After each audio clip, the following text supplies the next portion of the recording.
नमस्कार। भाषा ज्ञान पर आधारित हमारे चैनल हिंदी जगत में एक बार फिर आपका स्वागत है। हमारा आज का वीडियो व्याकरण पाठ काल के विस्तृत स्पष्टीकरण एवं बहुवैकल्पिक प्रश्नों पर आधारित है। यह न केवल सभी कक्षाओं के लिए बल्कि विभिन्न प्रतियोगी परीक्षाओं के लिए भी उपयोगी सिद्ध होगा। अब तक आप संज्ञा, सर्वनाम, विशेषण, क्रिया, अव्यय आदि के बारे में काफी कुछ जान चुके हैं। आइए आज जानते समझते हैं काल के बारे में, जिसे समझे बगैर क्रिया के समय को समझना असंभव है। काल का शाब्दिक अर्थ समय है।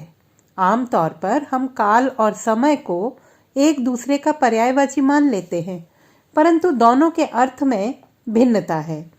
समय एक भौतिक इकाई है, जबकि काल एक व्याकरणिक अर्थात भाषिक इकाई है। परिभाषित रूप में कहें तो क्रिया के जिस रूप से उसके घटित होने के समय का बोध होता है उसे काल कहते हैं। आइए इसे उदाहरणों के माध्यम से समझते हैं। मोहना नृत्य कर रही थी। मोहना नृत्य कर रही है। मोहना नृत्य करेगी। इन तीनों ही वाक्यों में क्रियापद पर ध्यान दीजिए। कर रही थी, कर रही है और करेगी तीनों ही क्रियापदों से स्पष्ट है कि ये सभी क्रियाएं एक ही समय में घटित नहीं हुई हैं। कर रही थी क्रियापद क्रिया के पूर्ण हो चुकने का सूचक है, तो कर रही है में क्रिया अभी हो रही है, तथा करेगी क्रियापद सूचित करता है कि क्रिया आने वाले समय में होगी। ये उदाहरण न केवल क्रिया की परिभाषा को स्पष्ट करते हैं, बल्कि काल के भेदों को समझने में भी सहायक बनते हैं। अब बात करते हैं काल के भेदों की। काल को भली भांति समझने के लिए मुख्यतः 3 भेदों में बांटा जाता है: भूतकाल, वर्तमान काल, भविष्यत काल। आइए सबसे पहले भूतकाल को विस्तार से समझते हैं। परिभाषित रूप में कहा जाए तो क्रिया के जिस रूप से काम का उसके बीते हुए समय में होना पाया जाए भूतकाल कहलाता है। जैसे गाड़ी चली गई, माँ खाना बना रही थी, वह घर पहुंच गई होगी। इन सभी उदाहरणों में प्रयुक्त रेखांकित क्रियापदों के रूपों से क्रिया के हो चुकने अर्थात बीते समय का बोध हो रहा है। अतः ये सभी क्रियापद भूतकाल के उदाहरण हैं। हालांकि इनके घटित होने के समय में भी अंतर है। इसी आधार पर हिंदी में भूतकाल के 6 भेद माने गए हैं। सामान्य भूत, क्रिया के जिस रूप से कार्य के सामान्य रूप से भूतकाल में संपन्न होने का बोध होता है उसे सामान्य भूतकाल कहते हैं।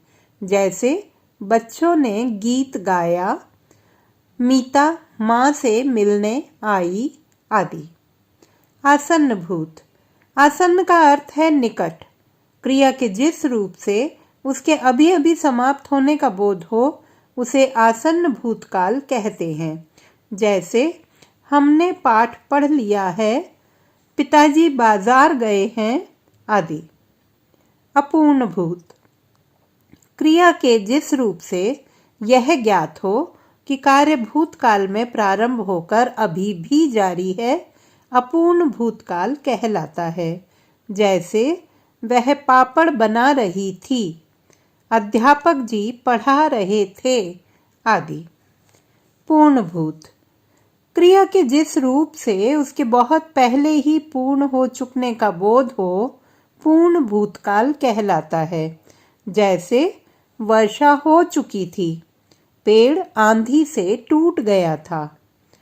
संदिग्ध भूत, क्रिया के जिस रूप से भूतकाल में क्रिया के पूर्ण होने में संदेह हो संदिग्ध भूतकाल कहलाता है।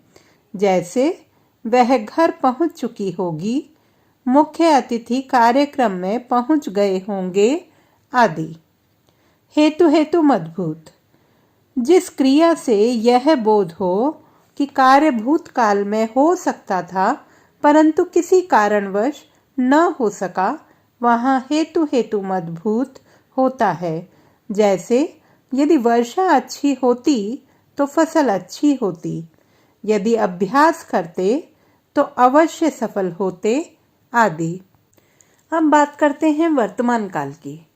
वर्तमान अर्थात चल रहा समय, अर्थात क्रिया के जिस रूप से उसके चल रहे समय यानी कि वर्तमान में होने का बोध होता है उसे वर्तमान काल कहते हैं।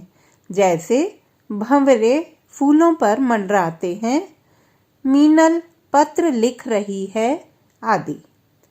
वर्तमान काल को 3 भेदों में बांटा गया है। सामान्य वर्तमान, क्रिया के जिस रूप से उसके वर्तमान में सामान्य रूप से घटित होने का बोध हो उसे सामान्य वर्तमान काल कहते हैं। जैसे वह मन लगाकर पढ़ता है, हम क्रिकेट खेलते हैं आदि। अपूर्ण वर्तमान, क्रिया के जिस रूप से उसकी निरंतरता का बोध हो, अर्थात क्रिया अभी चल रही है, समाप्त नहीं हुई है, उसे अपूर्ण वर्तमान काल कहते हैं। जैसे दादी कहानी सुना रही है, बच्चे दौड़ रहे हैं आदि। संदिग्ध वर्तमान, क्रिया के जिस रूप से उसके वर्तमान काल में घटित होने में संदेह हो उसे संदिग्ध वर्तमान काल कहते हैं। जैसे नाटक शुरू हो गया होगा, मधु पढ़ रही होगी आदि। काल का तीसरा भेद है भविष्यत काल। भविष्य अर्थात आने वाला समय। परिभाषित रूप में कहें तो क्रिया के जिस रूप से उसके आने वाले समय में होने का बोध हो उसे भविष्यत काल कहते हैं। जैसे मैं कल दिल्ली जाऊंगी, शायद आज वर्षा हो आदि। भविष्यत काल को समझने के लिए इसे 2 भेदों में बांटा जाता है। सामान्य भविष्यत काल, क्रिया के जिस रूप से उसके भविष्य में सामान्य रूप से घटित होने का बोध हो उसे सामान्य भविष्यत काल कहते हैं। जैसे पिताजी मेरे लिए साइकिल लाएंगे, सार्थक खेल प्रतियोगिता में भाग लेगा आदि। संभाव्य भविष्यत काल, क्रिया के जिस रूप से भविष्य में उसके होने या करने की संभावना हो उसे संभाव्य भविष्यत काल कहते हैं। जैसे संभवतः आज धूप न निकले, शायद वह तुमसे मिलने आए आदि। ध्यान रखिए, हिंदी और अंग्रेजी व्याकरण दोनों में काल का प्रयोग होता है, परंतु दोनों की संकल्पना में मूलभूत अंतर है। अंग्रेजी में तीनों कालों के 4 उपभेद होते हैं। सामान्य यानी कि इंडेफिनिट, अपूर्ण यानी कंटिन्यूअस, पूर्ण परफेक्ट, पूर्ण अपूर्ण परफेक्ट कंटिन्यूअस के नाम से इन्हें जाना जाता है। आइए अब देखते हैं काल पर आधारित बहुवैकल्पिक प्रश्न। प्रश्न 1। व्याकरण में काल का अर्थ है क्रिया का होना, क्रिया का घटना, क्रियाओं के घटने का समय, एक भौतिक इकाई। उत्तर क्रियाओं के घटने का समय। प्रश्न 2।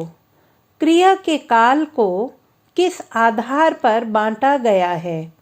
क्रिया के घटित होने के समय के आधार पर, सहायक क्रिया के आधार पर, प्रयोग के आधार पर, संरचना के आधार पर। उत्तर क्रिया के घटित होने के समय के आधार पर। प्रश्न 3। क्रिया को कितने कालों में बांटा गया है? 2, 3, 4, 5। उत्तर 3। प्रश्न 4। क्रिया के जिस रूप से आने वाले समय में किसी भी कार्य के होने या करने का बोध हो उस काल को डैश कहते हैं। वर्तमान काल, भूतकाल, भविष्यत काल, संदिग्ध वर्तमान काल। उत्तर भविष्यत काल। प्रश्न 5। क्रिया के जिस रूप से काम का होना डैश में पाया जाए वह भूतकाल कहलाता है। आने वाले समय, वर्तमान समय, बीते हुए समय, किसी भी समय। उत्तर बीते हुए समय। प्रश्न 6। भूतकाल को कितने भेदों में बांटा गया है? 3, 4, 5, 6। उत्तर 6। प्रश्न 7। आसन्न भूत का अर्थ है क्रिया के डैश डैश। भूतकाल में प्रारंभ होकर अभी अभी समाप्त होना, भूतकाल में प्रारंभ होकर अभी भी जारी होना, भूतकाल में ही समाप्त हो जाना, सामान्य रूप से घटना का घटित होना। उत्तर भूतकाल में प्रारंभ होकर अभी अभी समाप्त होना। प्रश्न 8। वर्षा हो रही थी वाक्य काल के किस भेद का उदाहरण है? पूर्ण भूत, अपूर्ण भूत, आसन्न भूत, संदिग्ध भूत। उत्तर अपूर्ण भूत। प्रश्न 9। भूतकाल की जिस क्रिया के करने या होने पर संदेह प्रतीत हो वह डैश कहलाता है? अपूर्ण भूत, आसन्न भूत, संदिग्ध भूत, हेतु हेतु मद्भूत। उत्तर संदिग्ध भूत। प्रश्न 10। हमने भोजन किया वाक्य भूतकाल के किस भेद का उदाहरण है? हेतु हेतु मद्भूत, पूर्ण भूत, संदिग्ध भूत, सामान्य भूत। उत्तर सामान्य भूत। प्रश्न 11। क्रिया के जिस रूप से पता चले कि कार्य भूतकाल में संपन्न हो सकता था परंतु किसी कारणवश नहीं हो सका उसे डैश कहते हैं? संदिग्ध भूत, आसन्न भूत, हेतु हेतु मद्भूत, अपूर्ण भूत। उत्तर हेतु हेतु मद्भूत। प्रश्न 12। हिंदी में वर्तमान काल के कितने भेद माने गए हैं? 4, 3, 2, 5। उत्तर 3। प्रश्न 13। क्रिया के जिस रूप से उसके वर्तमान काल में निरंतरता का बोध हो डैश कहलाता है? सामान्य वर्तमान काल, अपूर्ण वर्तमान काल, संदिग्ध वर्तमान काल, पूर्ण वर्तमान काल। उत्तर अपूर्ण वर्तमान काल।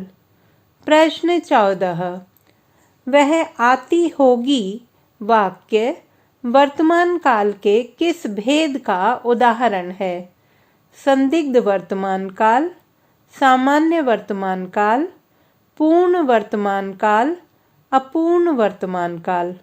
उत्तर संदिग्ध वर्तमान काल। प्रश्न 15।